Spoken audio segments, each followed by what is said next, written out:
TAO is having its halving in just under 2 weeks, and earlier in the week, the price of TAO pumped. Sort of more recently, the price has pulled back a little bit because people are taking profits, and also there's more broader crypto sell-offs. And so a lot of people are focused on the halving, which is scheduled to happen next month. The emissions are going to be cut from 7,200 to 3,600, which means that if demand sustains, then naturally this should be a good thing for the price. But the real story with how people are making money with TAO isn't just holding the token and waiting for the halving. It's the subnets. And if you want to make money with TAO, then the subnets are where you want to be. And if you don't know what subnets are, then think of them like projects that are built on the TAO blockchain, and they even have their own token.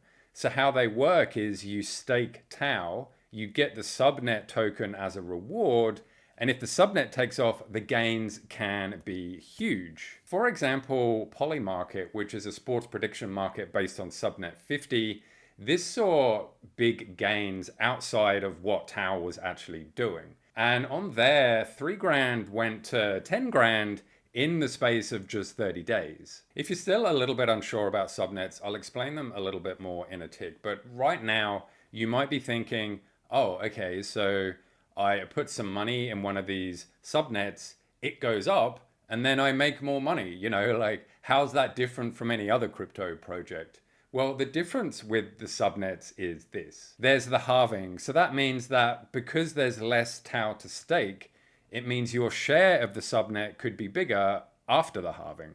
Also, they're real rewards. So staking rewards come mostly from network activity and fees, not just printed tokens. They're live projects as well. So these subnets are active applications. They're actually doing stuff. Also, there's the fact of you can do multiple plays. So TAO is the base layer.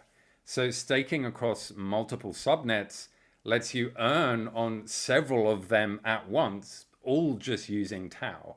So let's have a look of the case of turning 3K into 10K on Subnet 50. Here's the chart. I've just sort of squashed it up so it shows from sort of April, but the month that we want to look at is September.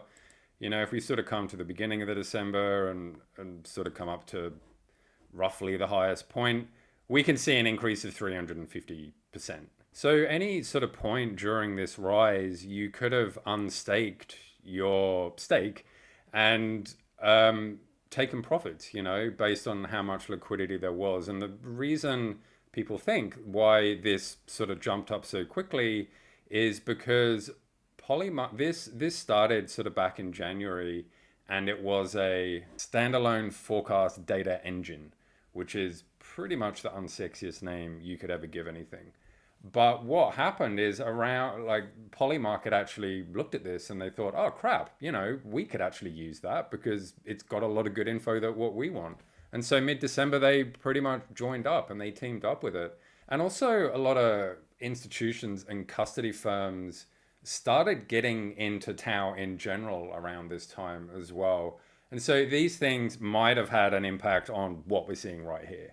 Of course, past surges and spikes like this aren't any indication of any type of future results. And so how it works is you find a subnet that you like, you stake your TAO, you get given rewards in the native token, and then whenever you want, you can just unstake and sell it. But this is one of the things that concern me about this, is the fact that you can compound the rewards that you get. And if you were around in DeFi summer, then you'd know that every single project that allowed you to compound your rewards saw complete runaway inflation. There were a billion tokens everywhere, and ultimately all of these projects failed.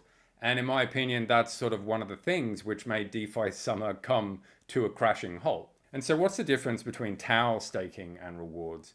Well, firstly, rewards are only given if there is network activity. So if no one's trading or if nothing's happening, then no rewards are going to be given. And this is huge because in DeFi summer, rewards were guaranteed. TAO doesn't guarantee you that. Also, if a lot of people are staking, that means the rewards are going to get diluted. So if you're compounding, your payouts can shrink if there's no activity or if the pool is crowded. So in TAO's case, compounding is completely fine because it's based on actual usage of the network and nothing is guaranteed. And this is exactly how it should be. Like anything, you do need to do your own research. And I'm going to be doing that. And I'm going to be doing sort of more TAO announcements and subnet vids and stuff like that. So if you are interested in that, then make sure to come back.